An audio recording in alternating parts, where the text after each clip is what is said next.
कक्षा 12 में हिंदी साहित्य विषय से अध्ययन करने वाले सभी विद्यार्थियों का एक बार आपके अपने इस YouTube चैनल में बहुत बहुत स्वागत है।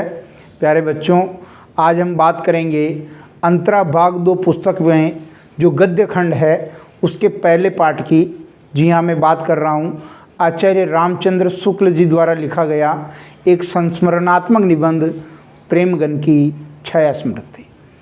शुक्ल जी का परिचय हम पहले देख चुके हैं। आज के इस पाठ में मैं पूरे पाठ का सारांश आपको बताने वाला हूँ। पूरा पाठ आपको टिप्स पे याद भी हो जाएगा, समझ में भी आ जाएगा। आप वीडियो अंत तक देखिए। यदि पहली बार हमारे YouTube चैनल से जुड़े हैं तो इसको सब्सक्राइब कर लीजिए। इस पर बहुत सारे रिकॉर्डेड वीडियो आपके काम के हैं, आप उन्हें देख सकते हैं। गद्य खंड और पद्य खंड, हिंदी अनिवार्य और हिंदी साहित्य में हम पूरा का पूरा पढ़ रहे हैं। व्याकरण भाग पूरा देख रहे हैं। इम्पोर्टेंट प्रश्नों पे भी बात कर रहे हैं। इसलिए आपके लिए बहुत ही ज़रूरी है, आपकी तैयारी को परखने का एक प्लेटफॉर्म है। आप ज़रूर इसको सब्सक्राइब करें, अपने दोस्तों, मित्रों, साथियों को भी सब्सक्राइब करने के लिए कहें। शुरू करते हैं आज की क्लास। प्यारे बच्चों, जो प्रेमगन की छाया स्मृति है, ये प्रेमगन की छाया स्मृति एक संस्मरणात्मक निबंध है। निबंध का प्रकार है, लेकिन कौन सा निबंध है? संस्मरणात्मक। और संस्मरणात्मक यानी संस्मरण। संस्मरण का मतलब होता है स्मरण कर, कहते हैं अपन याद को, यानी पुरानी किसी घटना, स्थान या व्यक्ति से जुड़ी हुई जो यादें होती है, जो स्मृतियाँ होती है, उनको याद करके संस्मरण लिखा जाता है। यदि ये निबंध यदि संस्मरण शैली में लिखा जा रहा है तो उसे हम संस्मरणात्मक निबंध कहेंगे। और हिंदी के प्रसिद्ध आलोचक, इतिहासकार, साहित्यकार आचार्य रामचंद्र जी शुक्ल द्वारा ये लिखा गया है।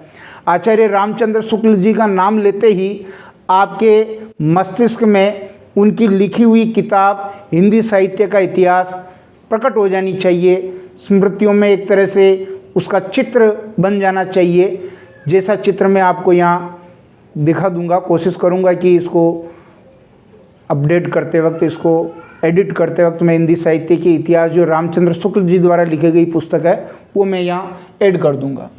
हिंदी भाषा और साहित्य के प्रति शुक्ल जी के प्रारंभिक रुझानों को यहाँ बताया गया है। आचार्य रामचंद्र शुक्ल जो 8 वर्ष से कम उम्र के, यानी 8 वर्ष की उम्र के आसपास उनकी उम्र थी, 8 वर्ष के थे। हिंदी और हिंदी साहित्य के प्रति एक बालक के प्रारंभिक रुझान किस प्रकार बढ़ते हैं, उन रुझानों को यहाँ समझाने की कोशिश की है।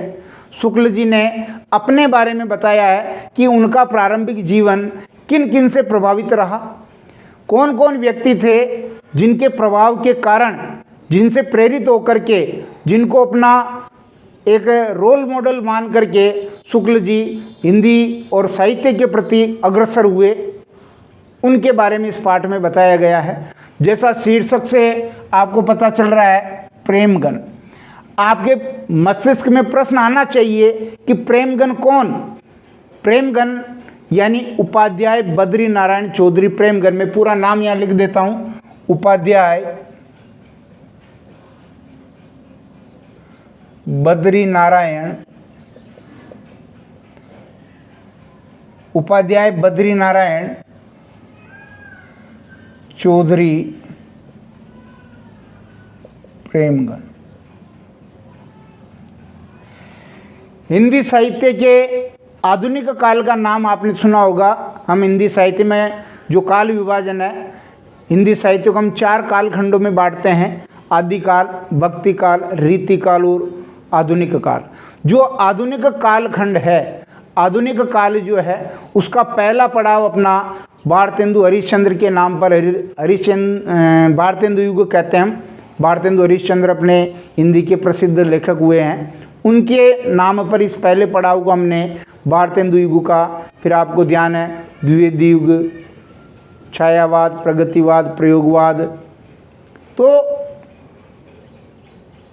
ये पूरा नाम आपको ध्यान होना चाहिए कि उपाध्याय बद्री नारायण चौधरी प्रेमगन।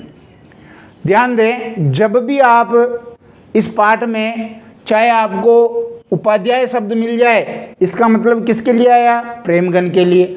चाहे इस पाठ में बद्री नारायण शब्द मिल जाए, चौधरी शब्द मिल जाए, प्रेमगन शब्द मिल जाए, ये सब के सब शब्द प्रयुक्त हुए हैं बद्री नारायण चौधरी प्रेमगन। प्रेमगन इनका उपनाम है उनके लिए।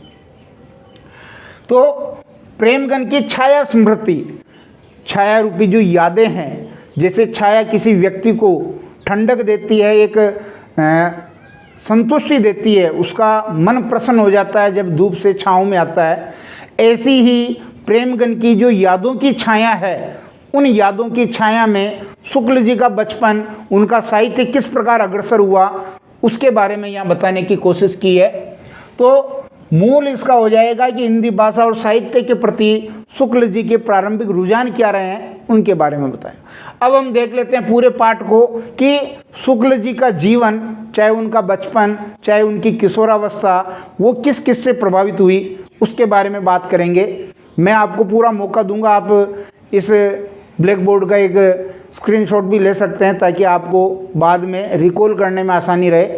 तो सबसे पहले हम देख रहे हैं कि शुक्ल जी पर अपने पिताजी का प्रभाव कैसा था। आचार्य रामचंद्र शुक्ल हिंदी साहित्य के इतिहास को लिखने वाले प्रसिद्ध लेखक, इतिहासकार, आलोचक, इनके बाल्यावस्था पर इनके पिताजी का क्या प्रभाव रहा है। जिसके घर का वातावरण जैसा होता है, बच्चा वैसा सीख जाता है, उस ओर अग्रसर होता है, उसकी रुचियों में वो बातें समाहित होती है जो अपने वो परिवार से सीखता है। ऐसी स्थिति बालक शुक्ल जी के साथ थी। उनके पिताजी का क्या प्रभाव रहा। उनके पिताजी जो हमीरपुर की राठ तहसील थे, वहाँ पर वो सरकारी नौकरी में थे और पिताजी को फारसी भाषा का ज्ञान था। उनको फारसी भाषा के ज्ञाता कहते हैं, फारसी भाषा को जानने वाले, और हिंदी के कविता प्रेमी थे। पुरानी हिंदी जो थी उसकी कविताएं वो किया करते थे और कभी कभी फारसी कवियों की जो उक्तियां हैं उनको हिंदी कवियों की उक्तियों यानी कथनों के साथ वो रखते थे और दोनों को साथ साथ वो पढ़ते थे। ऐसे भारतेंदु हरिश्चंद्र, ऐसे शुक्ल जी के पिताजी थे जो फारसी भाषा के जानकार थे, हिंदी कविता के प्रेमी थे, दोनों की उक्तियों को साथ साथ रखते थे और इन रचनाओं को वो अपने परिवार में सुनाया करते थे। रामचरितमानस, तुलसीदास जी के आपने सुना होगा नाम, नहीं सुना है तो सुनना चाहिए आपको, कि तुलसीदास जी ने एक ग्रंथ लिखा है रामचरितमानस, जिसमें बहुत अच्छा वर्णन किया। आदर्श एक पारिवारिक माहौल है वहाँ, आदर्श पिता, भाई, माता, पुत्र, पत्नी, सब आदर्श को लेकर के हैं। और रामचरितमानस तुलसीकृत उस ग्रंथ को शुक्ल जी के पिताजी अपने परिवार के लोगों को सुनाया करते थे रात को।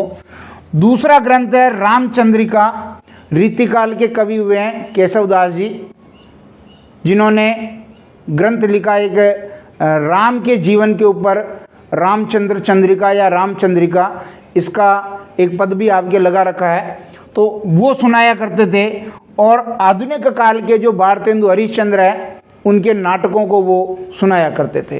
तो ये तीन रचनाएं आप याद रखेंगे कि शुक्ल जी के पिताजी जो रामचरितमानस ग्रंथ है तुलसी द्वारा लिखा गया उसको सुनाते थे, केशव की रामचंद्र चंद्रिका को सुनाते थे जो राम के जीवन के ऊपर लिखा गया है, और भारतेंदु हरिश्चंद्र के नाटकों को वो सुनाते थे। और हमीरपुर की राठ तहसील से मिर्ज़ापुर इनका तबादला हो जाता है, दोनों ही उत्तर प्रदेश में है। तो अब वो आ जाते हैं मिर्ज़ापुर। आपको दो स्थानों का यहाँ ध्यान रखना है, एक तो है मिर्ज़ापुर, दूसरा है काशी। तो भारतेंदु मंडल के जो कवि हैं जिनमें प्रेमगन भी सम्मिलित हैं। अब मिर्ज़ापुर कौन रहते हैं? मिर्ज़ापुर रहते हैं आपके प्रेमगन, बद्री नारायण चौधरी प्रेमगन। तो जब अमीर तहसील, अमीर की राठ तहसील से यानी हमीरपुर की राठ तहसील से जब उनके पिता का ट्रांसफ़र होकर के, बदली होकर के वो मिर्ज़ापुर आते हैं, तो आपके दिमाग में आना चाहिए कि मिर्ज़ापुर में प्रेमगन जी रहते हैं, तो उनकी शुक्ल जी की मुलाकात किससे होगी? प्रेमगन से। और काशी जब ये किसी बारात में जाते हैं तो काशी रहते हैं आपके भारतेंदु जी, भारतेंदु हरिश्चंद्र। तो काशी में इनकी मुलाकात भारतेंदु जी से तो होगी नहीं, लेकिन उसका जिक्र यहाँ किया गया है क्योंकि मुख्य पाठ अपना बद्रीनारायण चौधरी प्रेमगन पर ही टिका हुआ है। तो दो स्थानों का संबंध दो अलग अलग साहित्यकारों से है और बद्रीनारायण चौधरी प्रेमगन इस भारतेंदु मंडल के कवि थे। भारतेंदु मंडल में 7-8 कवि हैं, जिनमें से एक बद्रीनारायण चौधरी प्रेमगन है। ज़्यादा विषय से भटकेंगे नहीं, अगर ज़्यादा विषय से भटकेंगे तो वीडियो भी अपना बड़ा हो जाएगा, क्योंकि ये साहित्य का टॉपिक है। तो जब भी साहित्य की बात करेंगे इसके बारे में और आगे चर्चा करेंगे। तो पिताजी का प्रभाव एक 8 साल के बच्चे पर कैसे पड़ता है। जब उनका ट्रांसफ़र होता है तो शुक्ल जी की उम्र 8 साल ही होती है।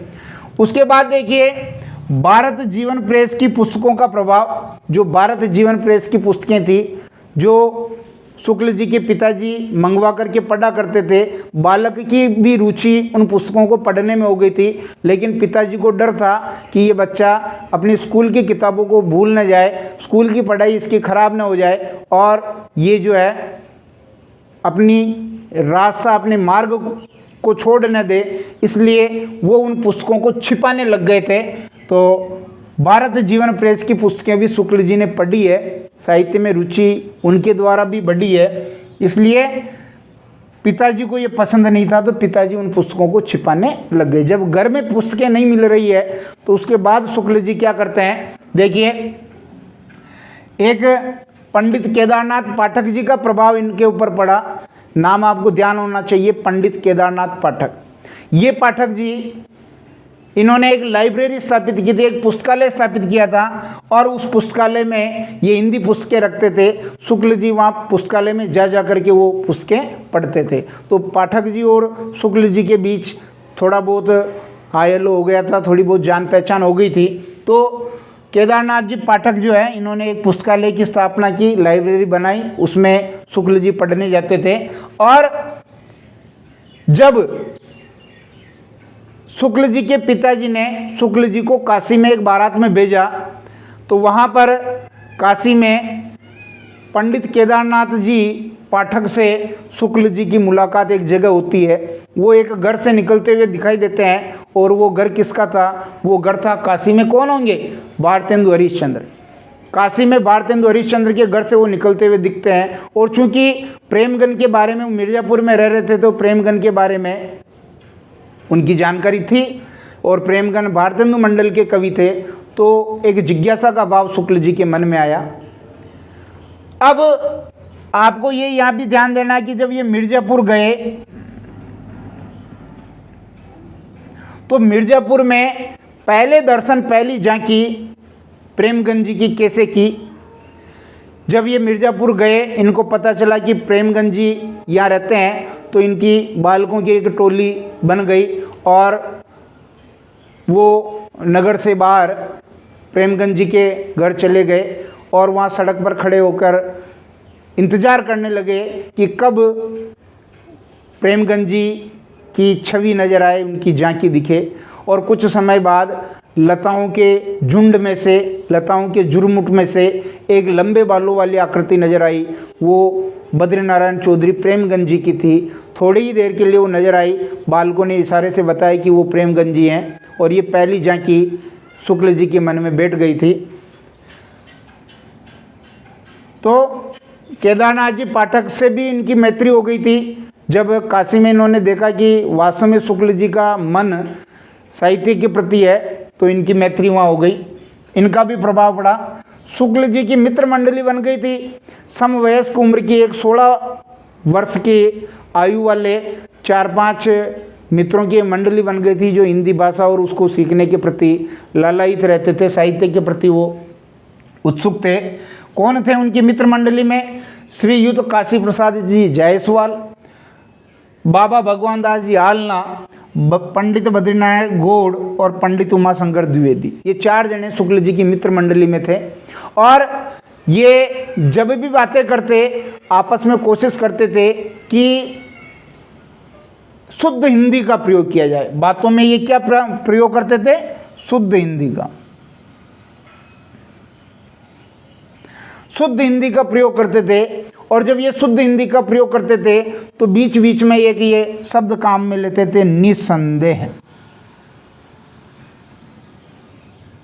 कौन सा शब्द काम में लेते थे? निसंदेह। और ये जो निसंदेह शब्द काम में लेते थे, तो चूंकि ये एक उर्दू भाषा को जानने वाले लोगों की बस्ती के बीच में रहते थे, तो उन लोगों को लगता है कि यार ये क्या बोल रहे हैं, क्योंकि उनके कान उर्दू सुनने के अभ्यस्त थे।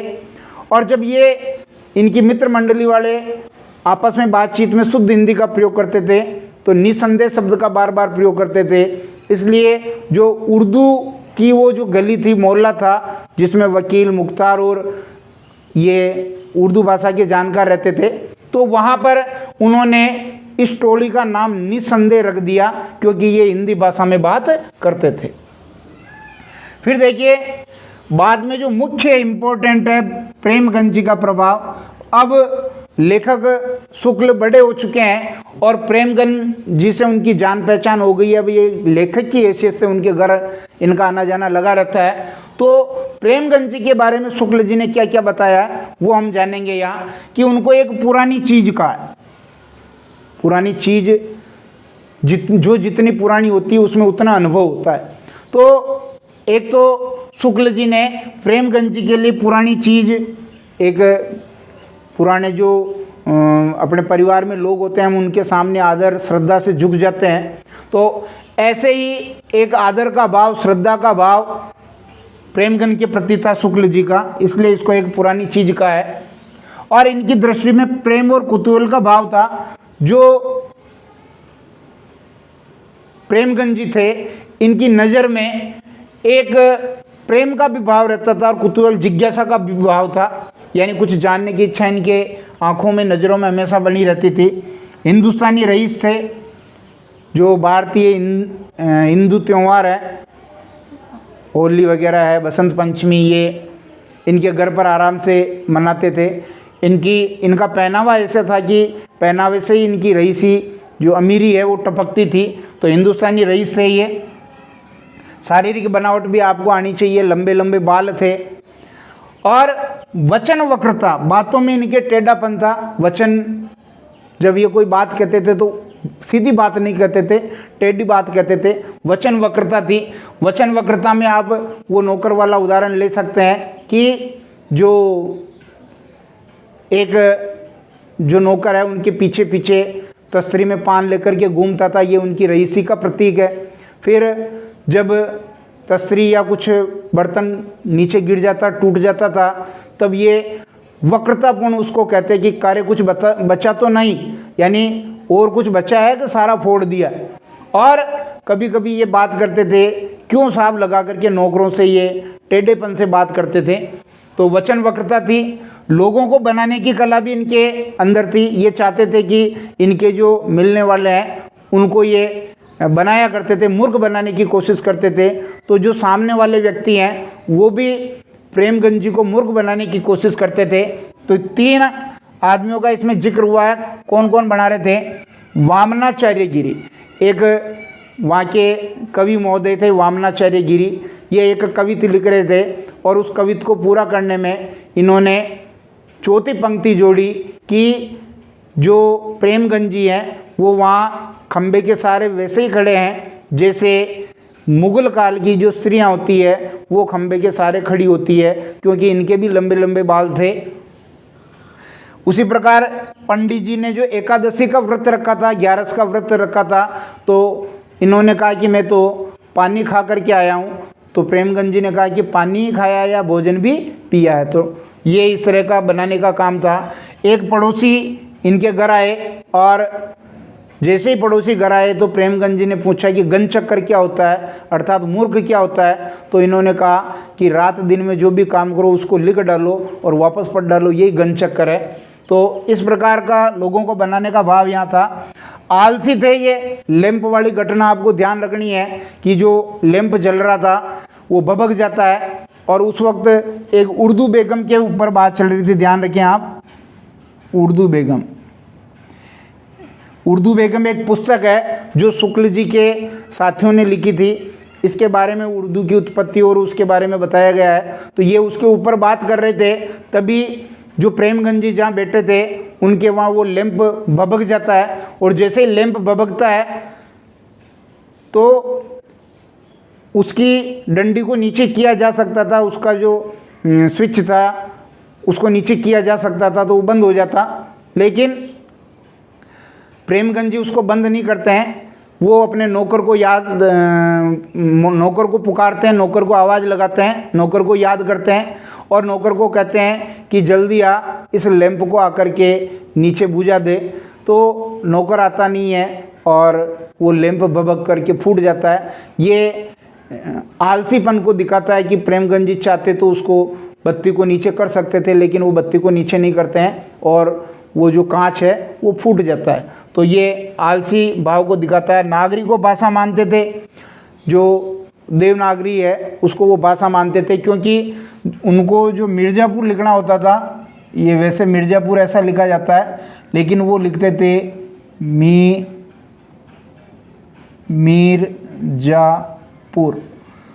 मिर्ज़ापुर, यानी समुद्र से उत्पन्न कौन? मीर कहते हैं समुद्र, जा जन्मी, कौन जन्मी? लक्ष्मी। जब समुद्र मंथन हुआ था तो उसमें लक्ष्मी जी भी निकले थे, तो समुद्र की पुत्री कौन या समुद्र से कौन जन्मी? लक्ष्मी।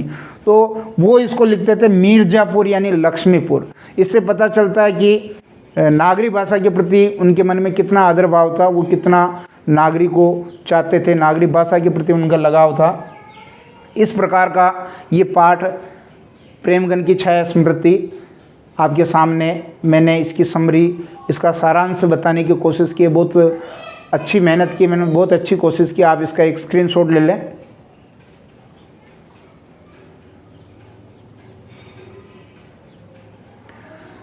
निश्चित रूप से आपको वीडियो पसंद आया होगा। वीडियो पसंद आता तो लाइक शेयर करना न भूलें और ज़्यादा से ज़्यादा इसको शेयर करें। शीघ्र ही हम किसी दूसरी सामग्री के साथ, दूसरे पाठ के साथ एक अगले वीडियो में मिलेंगे। बहुत बहुत धन्यवाद।